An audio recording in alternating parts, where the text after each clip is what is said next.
This afternoon, I'm obviously going to talk about the recent book that we've written with the two professors from the MIT.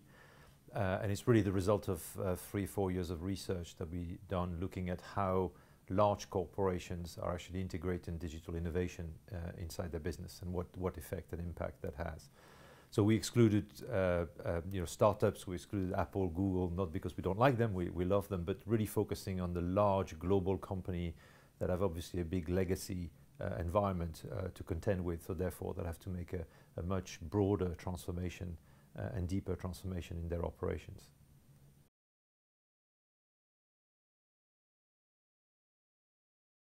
So what we looked at in terms of what we mean by digital is really all the technologies that we see happening today. So mobile, social, analytics, embedded devices, cloud, and so on and so forth. And what we found was really looking at the companies that we were trying to find or isolate companies that do integrate this technology extremely well for business results, basically. And we did find some companies that we call digital masters that really do that well. And the question was, okay, if these guys do that well, what is it that they do differently from the others? And we found really two dimensions that drive success. One was the smart investment in the technology themselves. So you have, it's digital transformation, so you have to invest in digital technology. But more importantly, the how they actually drove the transformation. So how do you envision the transformation? How do you conduct the transformation? So really the soft side of the equation with, talking about looking at vision, looking at engagement of people, governance, and particularly also the relationship between the business and the IT departments.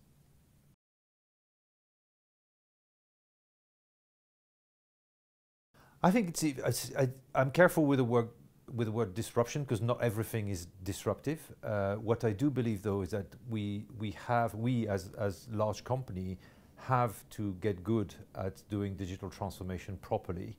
And the reason I'm saying, and I think we should start now, and the reason I'm saying that is mainly because we have found that the people who do that well are actually much more profitable than the others. So that at least there's a financial reason for doing that. And the second is that the flow of technology innovation that is going to come in the next few years is going to make the technology that we're looking at today look like a foreplay or an opening act. It's going to be much more, volumetric. It's going to be exponential. So the message is really, we haven't really seen anything yet in terms of the power of this technology as they come into businesses. So the trick is really, how do we get these companies to become familiar with what it takes to integrate this technology on a constant basis? So when the technology changed, they're still able to actually integrate this technology, again, for business results. So that's really the message. So the message is really about, you have to get good now, because what's coming forward is going to be even more mind-boggling than what we've seen up to now.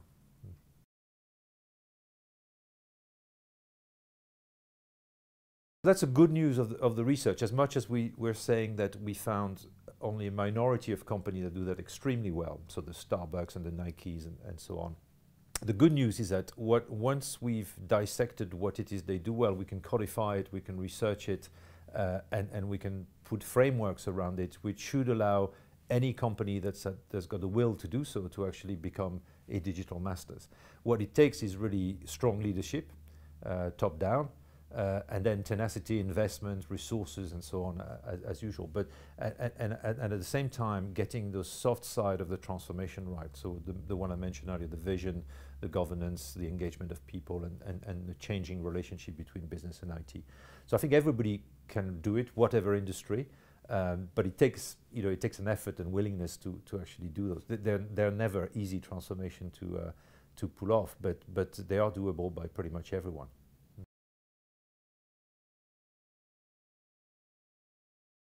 What we're saying is that today, or if we go back, when we started the research about 4 years, everything we were reading was about, companies that do technology for a living, startups, media, music, publishing. It's very, very bit-orientated type of organization. So what we did and say, okay, this is interesting, but if you combine all of this, this is about 6% of the US economy and probably the world economy, not very far out.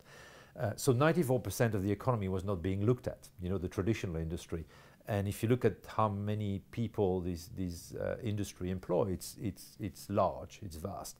So we thought, okay, we love those companies that do technology for a living, but let's also look at what the other 94% can actually achieve in terms of transformation, because that's going to have a much bigger impact on the economies, on society, and on individuals.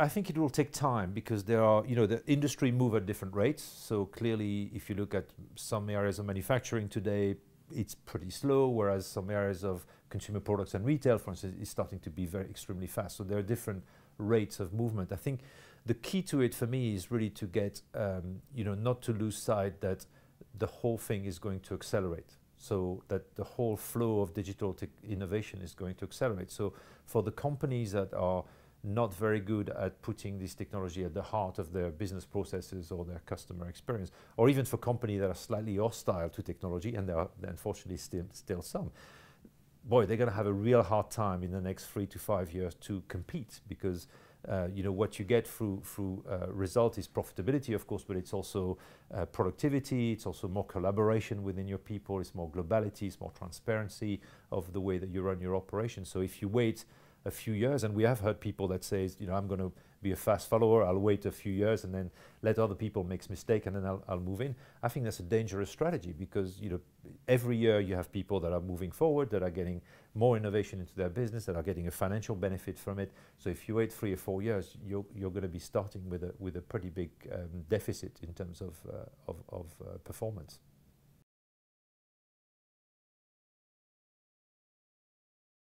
I would encourage companies to really think through, where they're starting from. First of all, in terms of capabilities, what are really the impact of this technology potentially on what they do as a business? So start with the customers. What is it that they can do with this technology to actually serve their customer better, or improve their operations through productivity and so on. So, for instance, today there's a whole category of digital people that like having self-service.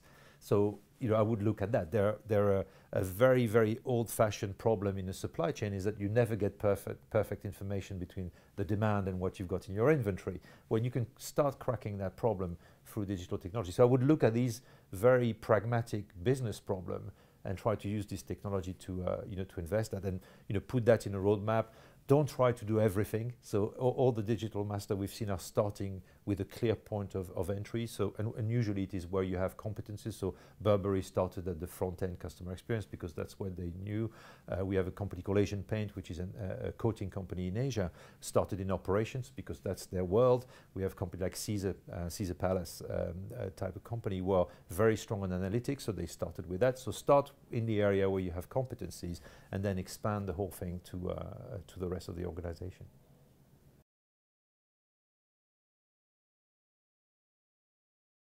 I would try to turn the question on its head. I think one of the things we've seen that definitely doesn't work is when for lack of strong leadership, people ask someone to go and do me a mobile strategy, and then another one do me a social media strategy, and then the next one do me a cloud strategy.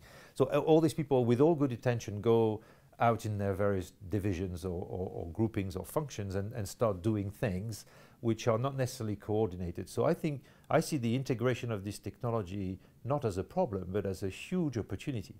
But we shouldn't start with the technology. We should start with what I outlined before, is that we have to serve a brand new base of customers in an emerging market where the retail distribution, the physical retail distribution is not very developed. How do we crack that? And then comes in mobile, social, cloud as enabler to crack that problem, not the other way around. I don't know if that's clear, but I think that's the way I would look at the problem.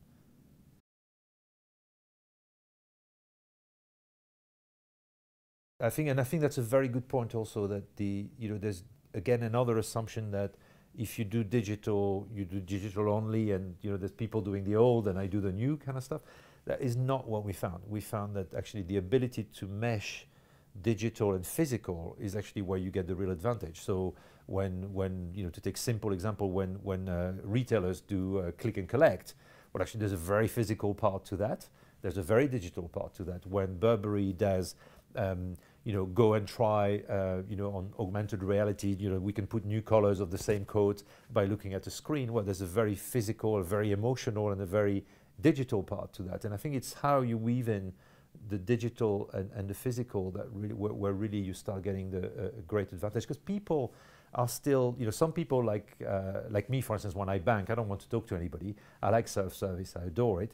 But when I go shopping for something else, I like to touch the product, I like to see it. And so the natural experiences that customers have not gone away overnight because of digital. So it's how do you crack really how your customers want to purchase and behave, make it really simple, and use digital as an overlay to the physical experience, so it makes it much more efficient, much more selection, much more opportunity to try new things, and really that's where we've seen the bulk of the benefits coming from.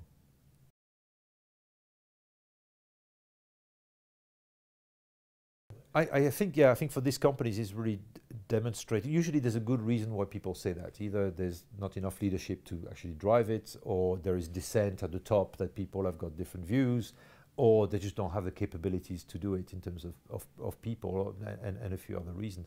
I think for me the cry to action is that every industry we've looked at, there is already at least one or many of what we call digital masters at play. So if you let these guys in any industry you are run away every year making a huge profit advantage and getting better at integrating digital, once you've finalized your 3 years wait and see strategy, you're going to be in a huge gap and disadvantage competitively versus the people that have gone first.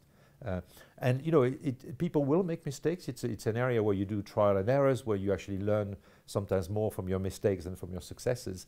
But if you don't at least experiment, I think you're going to be in a huge disadvantage. Let alone that the skill sets that's required is in short quantity. So there's not that many great analytical people.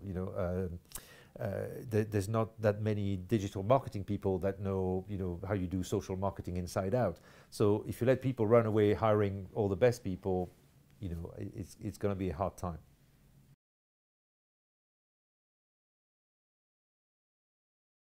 The thing that I'm going to be addressing because the audience is I think quite a lot of the audience is technology oriented, is this notion that we heard a lot about earlier on in the study that the usual story about IT. It's complicated. They talk a different language. It's costly. Sometimes they deliver, sometimes they don't, and so on and so forth. So the traditional view of IT from the business. We also heard something was kind of new, is that people from various departments like marketing for sure, HR, even supply chain, saying, well, the beauty with cloud technology is I don't need IT. I can go and find a supplier. We can deal direct with it. I can do my application, and I don't need IT. Thank you very much. And the worst part is that some of the vendors are actually selling on that basis, and therefore I can do my transformation without IT or despite IT.